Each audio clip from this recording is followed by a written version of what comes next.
And it's also about networking, right? It's about who you know, and lean into those agencies that know that area of business better than what maybe your internal team or even you yourself as the founder CEO might have access to. Talent acquisition is the all-encompassing framework that gets us to the successes, and that ultimately is a champion for the culture.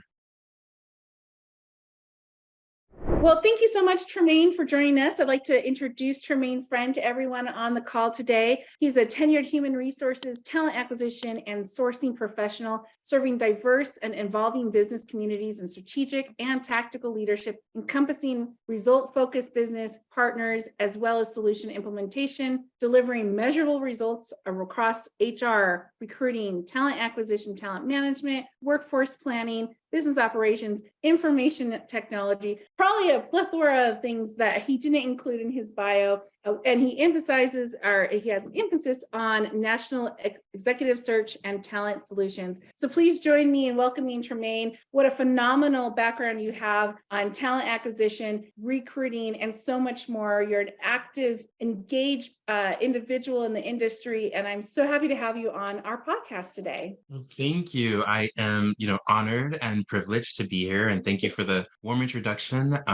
It always sounds like, wow, I remember that decade as you're starting to read it through. So I'm like, true. I'm like, yeah, okay, this all tracked. So thank you for that warm introduction, and I'm really super excited to have the mutual discovery and talk about the world of talent. Yeah, I love it. And scaling with people is what this podcast is all about. And how do you do that? You do that through talent acquisition. So I would love to talk about, first of all, when should founders, CEOs and founders, especially of startup small businesses, use an agency support over building their own internal recruiting or talent acquisition team, or maybe a combination? I mean, to look at like the context of the podcast, scaling with people, I think that we first kind of have to diffuse that it's a if or situation with, do we use an agency or do we go internal, and really think of it more about a talent continuum and the current state of the organization.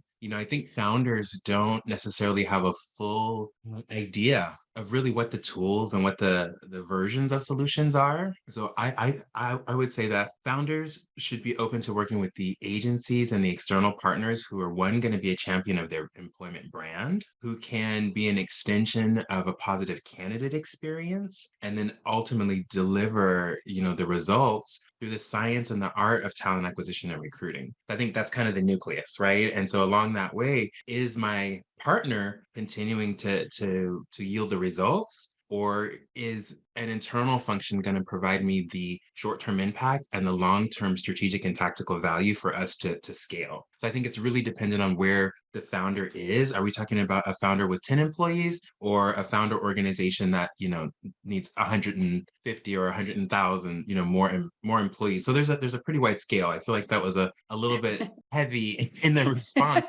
but I truly feel like that's where we need to look at is our short-term talent need and the long term. And I think that's really the differentiator between one over the other. But I also like what you said a minute ago, where you talked about it doesn't have to be one or the other. Can you share with me why someone, a business unit, would want to have both? I mean, obviously there's cost to that, but what does that partnership look like, and why would it be a good idea to have an internal resource team actually recruiting and sourcing and bringing in the talent acquisition side of the house, while still having agencies on the book?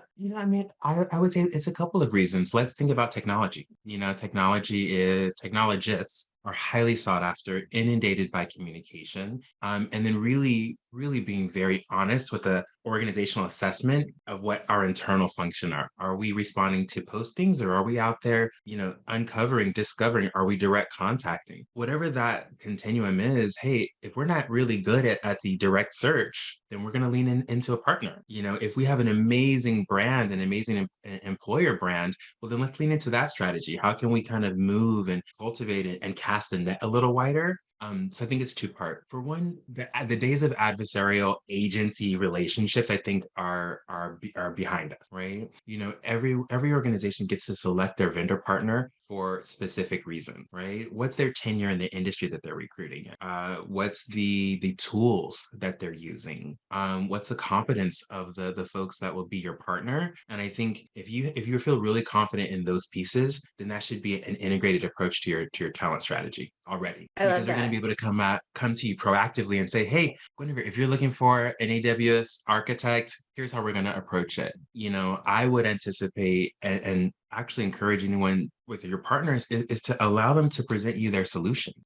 What organizations are we sourcing from? What resources are we using? They could be using the exact same tools as your internal team, but if they're using it with a superior level of expertise or just more time and more tenure, right? The bandwidth, then they may be able to cultivate, a conversation that just couldn't be done internally because of the conflicting priorities. Yeah. And I have experience with clients who, I have one client who basically went back and looked at their books and had spent like, I think it was something like almost $1 million in vendor spend. And then was like, oh my gosh, if I had just hired internally, it would have been something like maybe 200,000 at worst case scenario with salaries, right? And then really understanding the difference between like that spend versus internal, and really like how you can actually bring a marriage together, right? Like building that internal team who really understands the company and the culture and what we're trying to do and how to sell it, to partner with the external agency vendors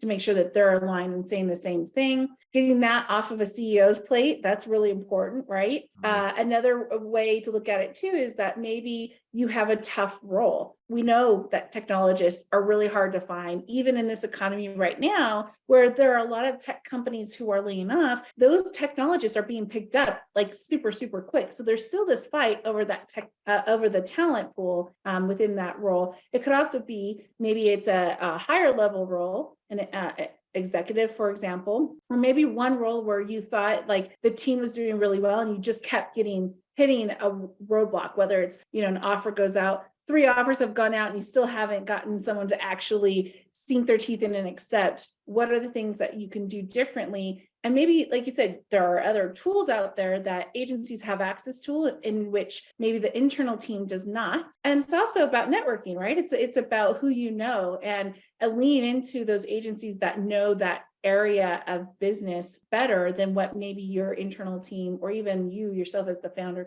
CEO might have access to. I concur. And then, there's also different versions of what an external resource can be, right? Like if it's a phased approach, you can hire a recruiting consultant, a contract recruiter. There's also phases building up. That if we're really looking at your external partnerships as a continued resource, a continuum, then that's when you get to track. You can reduce your external spend by bringing in an interim resource that can go out, be a direct extension of the organizational brand, but still leveraging those relationships, as a bolt-on, to those. So there's so many different dimensions, and I just don't think our C-suite is always empowered with the kind of the puzzle pieces, right, for us to get to that success. And I think that's where, we as HR professionals and, HR leaders need to kind of continue to have that pulse, of what are the options and what are the opportunities, so we can backtrack that into our solutions, right? You don't have to, everything doesn't have to be on retained search. Everything doesn't. I do definitely encourage for it to be a select few of partners, Oh, so yeah. that way you're maintaining your employer brand and not diluting it. So there's a lot of layers that go into. I'd also like to add to having multiple cooks in the kitchen or multiple hands trying to get the cookie in the cookie jar. You end up actually having a really bad candidate experience, because now all of a sudden, if you have 3 or 4, 5 or 6 agencies, you're like, well, I'll let them just vie for it because I'm just paying off of like, if they fill the role, I pay at that point in time. You're actually not serving yourself and your company, because now you have multiple people coming at candidates, especially in the tougher roles, right? Where there might be a smaller talent pool to try to get to. And all of a sudden now all these agencies agencies that are working for you are stepping on each other's toes, coming at the candidate multiple times and fighting over the candidate. And it's really like, when you stop and think about what the candidate experience is, that really what you want to create for them. 100%. And I think it's also, it's also the inverse of what kind of partner are we going to be to the agency. That I think is part of the equation that we don't often consider, right? How much visibility, how much time,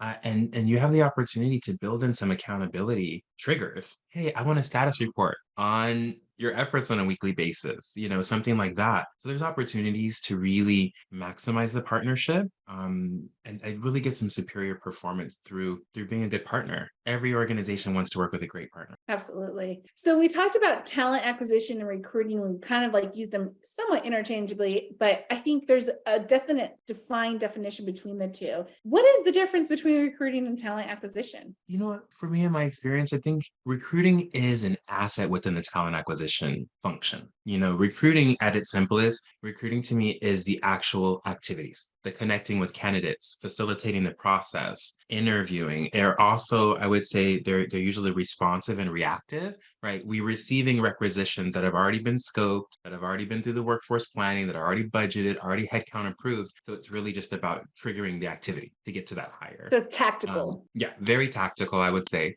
But tactical can be still a wide spectrum, right? Depending on who I'm recruiting. I think talent acquisition is the all-encompassing framework of why, how we are attracting our talent, their candidate experience, the integrative support that our recruiters need to be successful, and that continued voice within the organization that is empowering us, right? Educating the organization to the challenges around actually acquiring the talent. And then once we get the talent on board, then how are we facilitating their short-term and long-term success through organization? So I think talent acquisition is the all-encompassing framework that gets us to the successes. And that ultimately is a champion for the culture.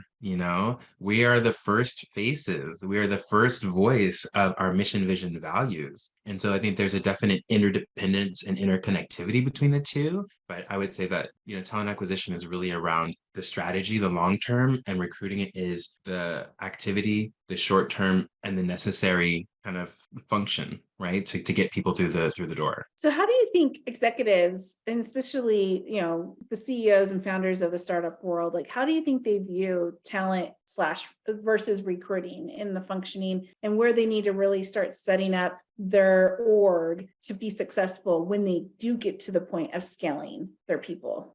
I think in some ways, I think that it's a little bit of a myth that recruiting and talent acquisition are magicians. We just out of out of a top hat, we'll have all these people. I think that I think that's the first thing that needs to be dispelled, right? That this is that there's tons of candidates on every corner. I think that's the first thing. Can you repeat the question? So how do you think CEOs and founders see like the recruiting function versus the talent acquisition function? And in light of how to start building that, when to bring it in, what does that look like? What do they need to know? What's a tangible thing that they could take away from this call of like, oh, here's what I need to recognize of like, oh, I probably need to start thinking about bringing in the talent acquisition team or the recruiting team internally, why one over the other as I start to grow. Again, let's use the example of someone who's like maybe 10 to 20 people wanting to grow to 50. What should that look like if you were to sit down and talk to a CEO and be like, here's my recommendation on how to move forward with your goals? So I would say that first, I think it's right sizing expectations, right? And again, calibrating that to the goals of the organization. If our short term is in Q1, we need another 10 headcount. That's something that an internal resource could probably do. But again, the backdrop is always balancing it. But what is the DNA of those 10 individuals, right? If they're tactical hands-on, we can do that no problem. I think it's really looking at the talent management and talent acquisition, kind of the metrics. So I would say for leaders, as a tangible takeaway and how we should probably start processing this is thinking about what are our hiring goals, what are the proposed timeframes that a recruiting internal should be able to achieve or they're proposing, and then how can our external help us track to that goal, right? And everything is with the best intention. We can put the best intentions out and neither resource be successful. So we Yeah. have to be agile within the talent life cycle. It's not a one size fit all. Again, this is not a Houdini, you know, with talent. So I'm really trying to drill down to something that's very specific. And I would say, you know, that it's first looking at your hiring needs, your talent, your workforce plan, and then allowing your organization or your potential resources to kind of reverse engineer that into a plan that is time specific, measurable, and has some kind of quantification around it. Whether it's Yeah. just like, hey, we're going to try and get this many candidates through the door on a quarterly basis or a monthly basis, and then start to let that flesh out which direction you're going to do. Yeah, I think another add to that is really thinking through the bandwidth of your current staff to go through the process, right? Like it's not it's a partnership even internally in the sense of like you bring on a recruiter talent acquisition member internally and or using an agency, there is still a lift by those inside of the organization, the hiring manager, the hiring team, the time it takes to interview, to make the decisions, to, like you said, you are the first face of the organization during this process with these candidates. Are you prepared to talk about your culture? Are you prepared to talk about the role and what you need the role to be and to do and set the expectations? Are you prepared to ask questions to understand the skills that you need to fill that role expectation? And I feel like when you're a small organization, leaning on an agency is so important because they're going to help drive that and make sure that all those questions are being asked when the agency is creating that partnership, and being able to make sure that they're laying that fan work for a successful interview process, not just internally, but also with your candidates. Because candidates talk, right? They're on social media, Glassdoor, Indeed, other places, especially there's a couple other places for tech people that they go to. So it's really important to have that partnership help guide you through that process so that you're ready. It's kind of preparing a speech, right? You got to be prepared for it. Right, absolutely. And I think that speaks to kind of, you know, what we touched on earlier. It's like the partnership, right? How, as an executive, what kind of partner am I going to be, both to my internal team and my external team? You know, that heavy lift is really important because these, in either scenario, they could generate great candidate activity, but if you're not available for interviews, if we're shifting calendars all the time, that dilutes the candidate experience, or even at this early stage, just the candidate engagement, Yeah, you the know? excitement they have of like being able to join a startup firm that's doing something that they really resonate with. Candidates, it's kind of like, I feel like as human beings, as we continue to grow and evolve, our attention span is reducing. I think at some point we might be like a goldfish of like 3 seconds, right? Like sometimes I feel that. And I feel that definitely in the candidate cycle too. Like if you're not constantly engaging and moving the candidate through the cycle quickly, also too, you might think your cycle is good. You need them to talk to A, B, C, D, E, F, G people, and it's for an entry level role. Let's rethink this, right? Like that, we need to be able to make quick decisions to get this role filled. You want it to be filled with the right person. It's not about butts and seats. It's about the right talent to be able to do the job. But do you really need 20 people to interview them to get that, to make that decision? When it's not such a critical high level role, it's an entry or mid level. So those are things too that I think having a partnership on the agency side can really help drive and create that really great structure. Definitely. And I think also with that, it's as an organization, where are you going to empower your managers, right? Your line level, you know, the amount of autonomy that they have in the process. So where you're the last stamp of approval. I mean, that's important too. That's going to, you know, reduce our iterations if our leaders are empowered. But also to your point, it's having clarity about the role. It's having, you know, that fine-tuned lens. So there's continuity all Yeah, along the way. You know, I'm absolutely. sure you've seen that many times where like we go through all of this work on the front end and then we get into the interview cycle and there's conflicting views, and all of a sudden like our A+ candidate, the DNA doesn't sync up to what the organization needs, you know. And then we unfortunately have to go through this living iteration where we're like, hey, we need a little bit of candidate A and a little bit of candidate D, and now we all come to a right size truth. It's being agile within that process and being transparent and responsive to your candidates through that process as well. Yeah, that's a really good point you bring up. So I'm a predictive index consultant, our partner. That's an assessment tool used for recruiting as well as for your internal employees, the structure, the team, how the team works together, where employees can improve upon, and so forth. What just kind of totally changing the topic here. What do you feel how assessments work during the recruiting process? I've seen it. I appreciate them.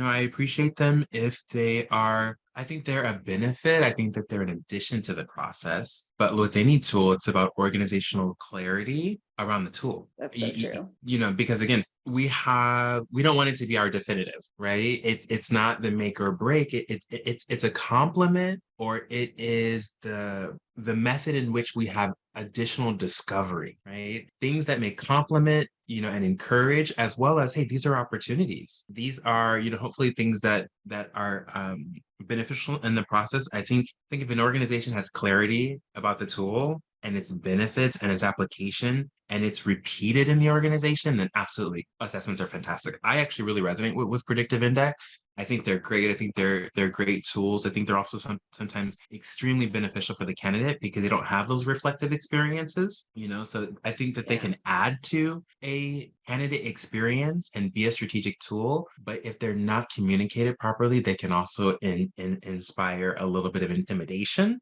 a little bit of, oh my gosh, what if I say the wrong answer? When really this is a exploration, So I think tools need to be used thoughtfully. I would totally agree with you that, and even take it one step further, it's not being used in a way where it's like you said, the finite, right? It's another piece of the equation or piece of the puzzle that should be looked into, but it's not the holy grail of, oh, we love this candidate, but they didn't pass this assessment, and so we're going to pass on them. Right? Like it's just a piece of the puzzle. It's not your absolute end all of it. But I love it because it really helps when you're looking at a department and you're probably seeing a gap or two. No department, no group, no individual is perfect, and there might be an area of like, if we had this completely different mindset of looking at something, would that bring a whole circle for the team? And is that something that we would want to look at as maybe being like what's in that skill set that's missing that the rest of the team doesn't have, that maybe we need to be kind of leaning into during the recruiting process? See, and that I would say is something that a function of talent acquisition would explore and Oh implement yeah. versus our recruiting function, because they're in the midst of cultivating those conversations. But just that intention, I think, is a methodology that is really rooted in talent acquisition, right? I love that distinction. And I think that for founders and CEOs, when they're just trying to build their company, right? They're just trying to build this product or services or whatever it is that they're trying to do. Their startup means that hasn't happened yet in the world, or their reiteration of it hasn't happened in the world. And so they're moving really quickly and they're focused on what they know. And I've seen it so many times where they'll bring in a very junior person and expect them to perform at a very senior level and then wonder why things aren't working. And so I really want to call that out too, is like really think through that first hire internally and or that first agency you're using really is going to be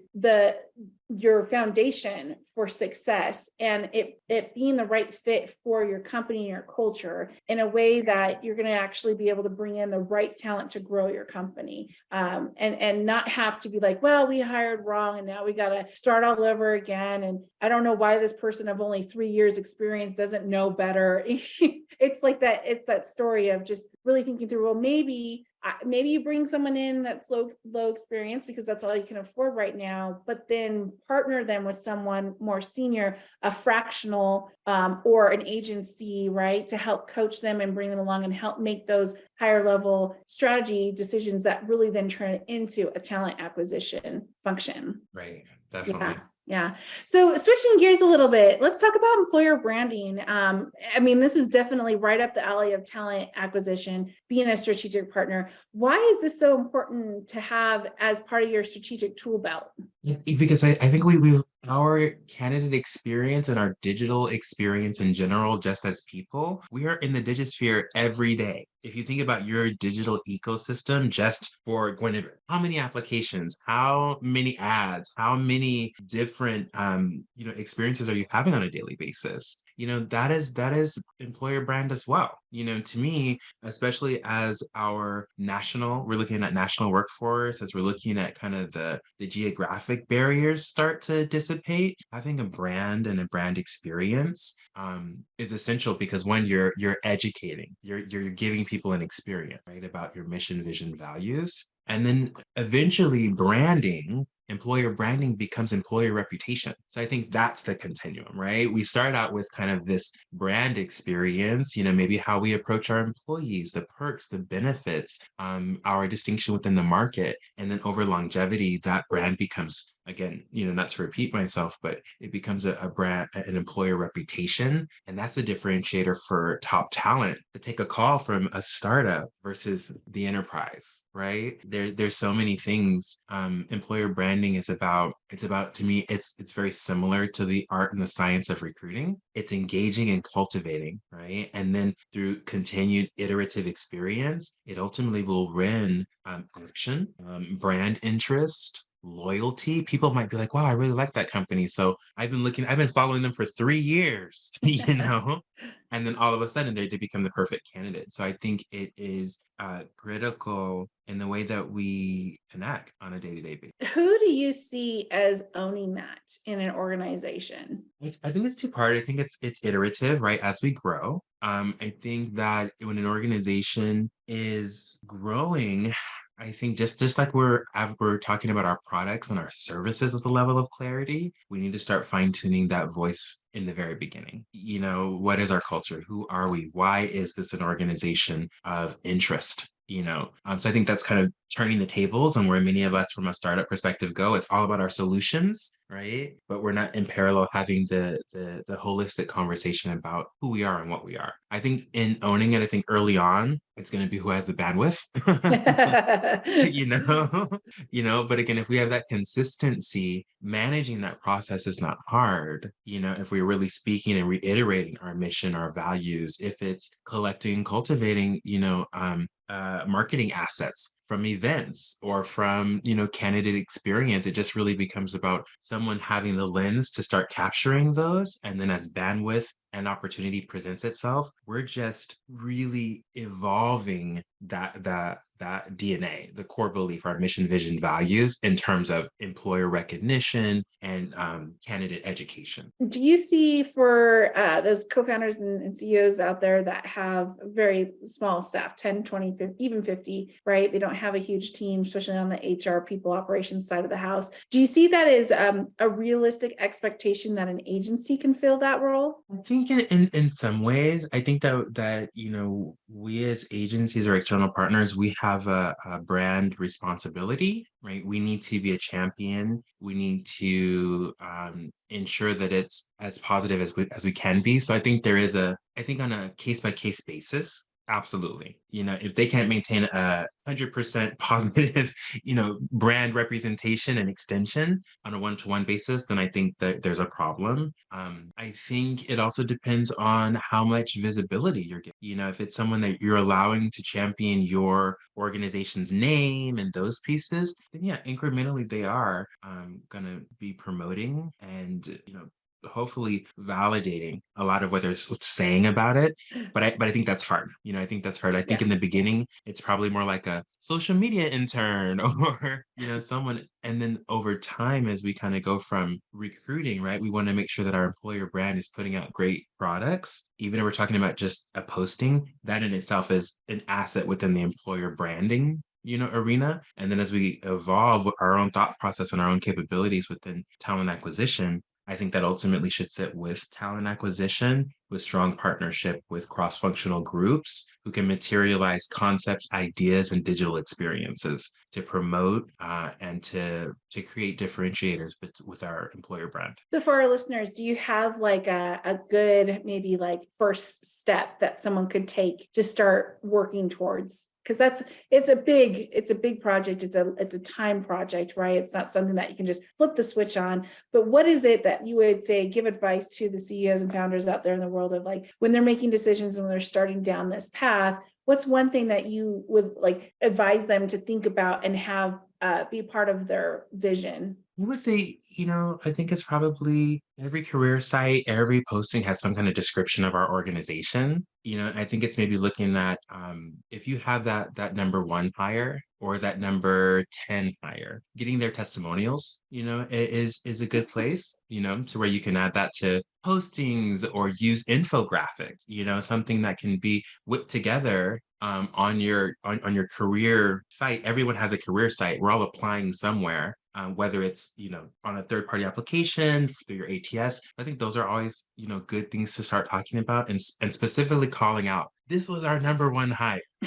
This was our number, because it I love shares that. that evolution. I think those are easy. And it also humanizes, right? These are people that are still there with the organization. I think that's kind of number one. I think number two, it's being aware of the format, right? CEOs, they don't really, how often do they see job descriptions? Not very often, right? Right. You would hope So, not. You want them to be focused on more important things, right, right? right. Right. But at least that some of that continuity, right? That hey, we're incorporating, we're reiterating and even using some of our mission, vision, and values and kind of the construction of Yeah. how job postings are built, right? And then I think lastly, it's if you're able to give some kind of commitment, whether it's like, it's really tough. I would say some kind of acknowledgement of everyone that applied. I think that's important, Yeah. is that Ugh, bare minimum we will acknowledge the fact that we've received your interest, and or on the other side, the fact that feedback is going to be provided, even if it's not a dissertation of constructive feedback, but just those engagements, because that's all going to be part of your brand. And I think that yeah. takes nuance.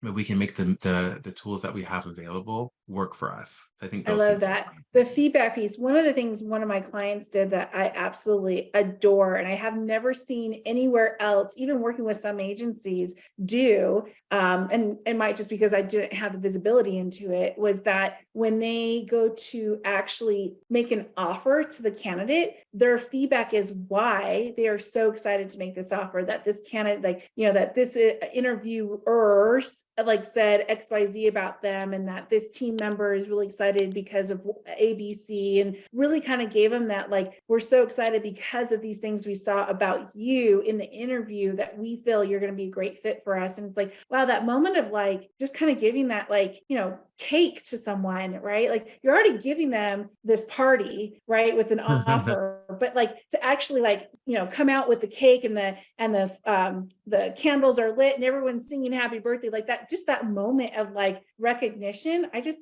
was like really impressed with that. And I definitely was like, wow, talk about leading in positivity. And that's how the organization works as well. And I love that. But you got me thinking job descriptions. So I'm going to switch here and talk about tech and the big AI and chat GTP and GTP 4.0 and however many iterations they're going to have in like the next 2 days. But I've seen some writing ups about people starting to use this to create their job descriptions, and other ways that they're using technology. And I'd love to just kind of pick your brain about how you see AI just evolving on the recruiting and even the talent acquisition side of the house. And maybe it's more the tactical recruiting, but even more on the strategical side. I think firstly, I think, we're in a little bit of a microcosm of response, right?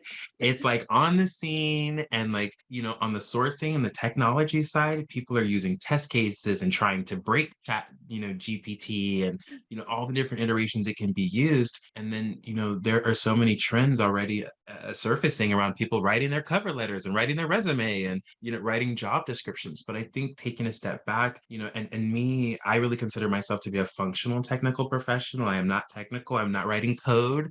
So I'm letting everyone know this is my disclaimer. But from what my understanding, AI is still pulling from a collective body of data, Yep. which to me is still human inspired, Yes. right? So at some point, we're gonna run out. We're going to hit a ceiling with what with what any AI is going to start to create, right? It can do the technical, it can do those things, but can it incorporate the mission and the voice of an organization, right? I think those are the big pieces. I think there's applications. You can have it write a complex Boolean string for a software engineer, those things. But again, the current AI functions, they're input output. So it's really to what you're inputting that you're going to get out, the results, and does that really serve your purpose or does it not? I think right now we have a little bit of we're a little bit starstruck because it's, leaving us, I mean, it's relieving the pains of writing a job description. But at the end of the day, these are all of that information is cultivated from existing data. So at some Yeah. point it's going to be repeated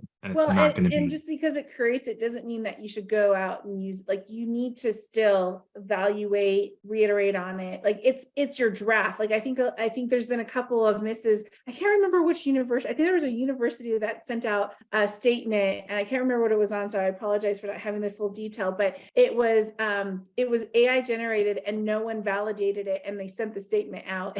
Like, it backfired big time. They're like, yeah, we used AI, we didn't actually validate it. Like, so it's really like, it's like any other tool in your tool belt, right? Like, you can use it, you need to keep it sharp, you need to maintain it, but it's not like the end all, right? It's just a tool for you to actually be able to produce your job and do it for, like, so I do have writer's block quite a lot, especially in communication. So it's been a fun tool to use of, like, how should I say this? Or I need to tell this team XYZ. How should I do that? Right? Like, how should I respond to this Glassdoor review kind of thing? So it's very interesting. Do you, and you even mentioned, like, people are starting to use it for their cover letters and their resumes. Do you find that that's been beneficial in actually finding talent that has been hidden by not being able to sell themselves, or have you found it to be like not a good thing in your search, or maybe you haven't really noticed yet? I think it'll be, I think larger to me, it's really hard to look at the trends, right? Because I'm always looking into the lens of like the organizations I'm supporting, those pieces. So I haven't experienced it in like waves yet. But I do think it's out there. I think that there is going to be a little bit of an equalizer Mhm. across the board, and I think in some ways it will create a chasm. Is the new norm. I think it's really going to put a heavier emphasis on talent acquisition and recruiting ultimately, I because the agree. product that ignites, the product that usually gets us to engage, I think that the quality, it's all going to be at the same level or above. So I think that's going to be a challenge. I think there's going to be some really good, exciting developments, like opportunities for, a lot of new development, right? Like let's say, hey, Chat GPT would be great for us to do frequently asked questions around our benefits. There's things like that that can be automated that are going to be so much more engaging from like a employee, self-service standpoint. There's going to be some really exciting iterations, but I think that you can't take the thoughtfulness and the concierge approach to service. I don't think that's ever going to be duplicated. Well, I think it's going to be interesting to see how it all pans out, because if you have an individual who uses this AI functionality to create their resume, and they do it in a way where maybe they're kind of like, putting smoke up people's, what, and then you have another individual who doesn't really sell themselves well, but this functionality helps them to be able to project who they really are. Then like you said, it kind of puts both of those types of people on the same level. It really is up to the talent acquisition team to decipher, is this person really what they say they are through their resume, which you're doing now. But I feel like with AI generating a more, a better looking resume, or have the right words and tone and, skill sets on there, because, oh, you said you were this type of person, you must know XYZ because of that. And maybe they only know X and they don't know Y and Z, but they put it on their resume because that's what, the AI said to do. It really actually, I think, will make your guys' life a little bit more challenging to vet the candidates out more. I think the introduction and the standardization around I is going to reignite the necessity for recruiters and talent acquisition people. Because now, like you said, we're going to be kind of, deciphering, distilling down a lot more initial information, right? And then that's going to put an emphasis on our internal processes, our interview life cycle, our objectivity, the implementation of like the tools you talked about, predictive index, so it's going to require for our processes to evolve and to be more succinct. And I think at some point, people are just going to realize that, it has its application, but it's going to just, I think there's always an equilibrium. Yeah. There's always an equilibrium. We all have tons of tools. It was like when everyone went from Excel to business intelligence, real-time data, we went through this evolution and then we had to calibrate because it was like you had so much data. Well, what's the story behind the data? Yeah. And that in Yeah. turn brought us back to that real-time collaboration. I kind of take So it back even further, right? Like the guy that used to light the lights with gas lights on the street, like he doesn't have a job anymore because it's all electric. It all turns on automatically, right? Like, I mean, it's all this kind of like, we're just going to do our job differently. It's going to make space for us to do things like that we've not had time to do, the capacity to do, and so forth. Okay. So one more trend I want to talk about before we end our call today is the Pay Transparency Act. And we've been seeing a lot of different states implementing this, Colorado, New York, California, and so many more, whether it's an actual, like you have to put it on your posting or other kind of like behind the scenes. I love California's. Until this year, California was like, well, yeah, you have to tell them if they ask, but we're not educating people that they should ask, right? Now it's, you have to put it on your post. So talk to me a little bit about the impact and what you're seeing in regards to the candidate behavior trends, especially for maybe people who are in states that don't have this yet. I mean, most likely it's going to be a thing that will dissipate into all states or pretty much all states at some point in time.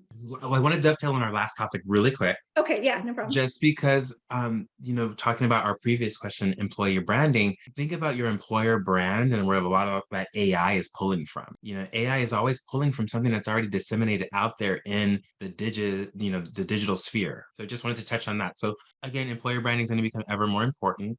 Pay transparency, I did just a really simple informal survey on LinkedIn. And I was curious about candidate behavior. Are we seeing increased applications? Are we seeing decreased applications? Are we seeing, maybe a different behavioral approach to negotiating or offer stage? And I think we're all experiencing it incrementally.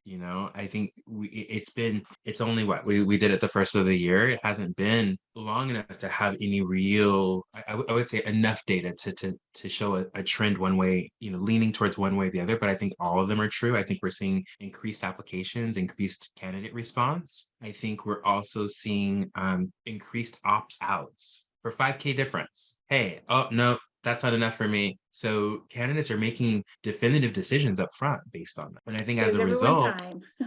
yeah. And as a result, I don't know if you've seen it, or I know I've seen it through the work that I do. The ranges are starting to get bigger already. Yeah. I'm like an Well, you 85K don't to want to lose a 120. candidate over 5K, right? Yeah.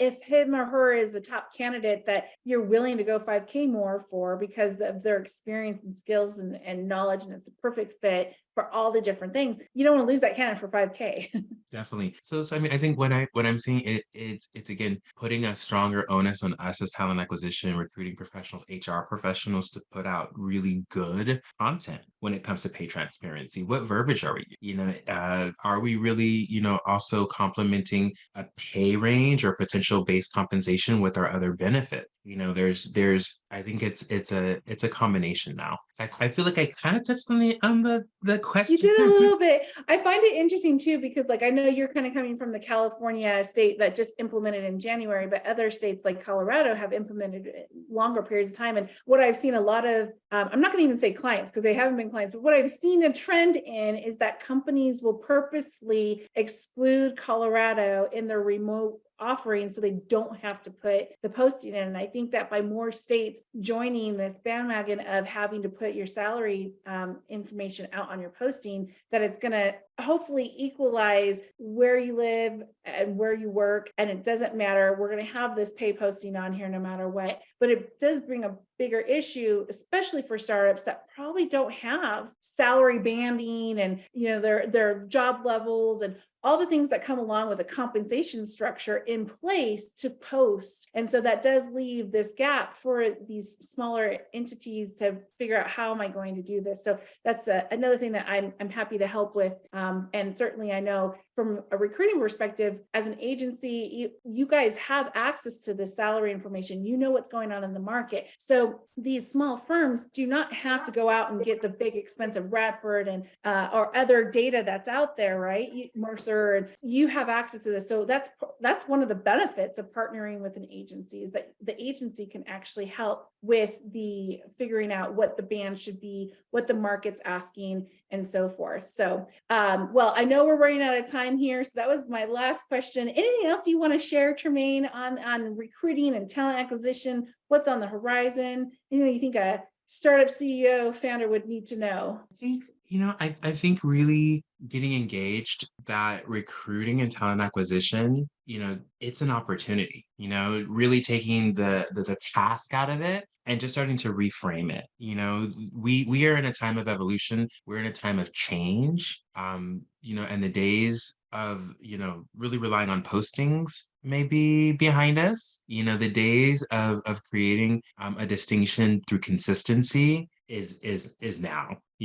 So I just think it's about asking more questions. It's about firstly asking yourself as an executive, what is my understanding and how do I define talent acquisition and recruiting? We don't really ask that. It's because then you're from that starting place, you can really calibrate the tools, the relationships that you have to meet the needs of your business. Except if we're working under an assumption, or something that maybe not have a lot of depth, then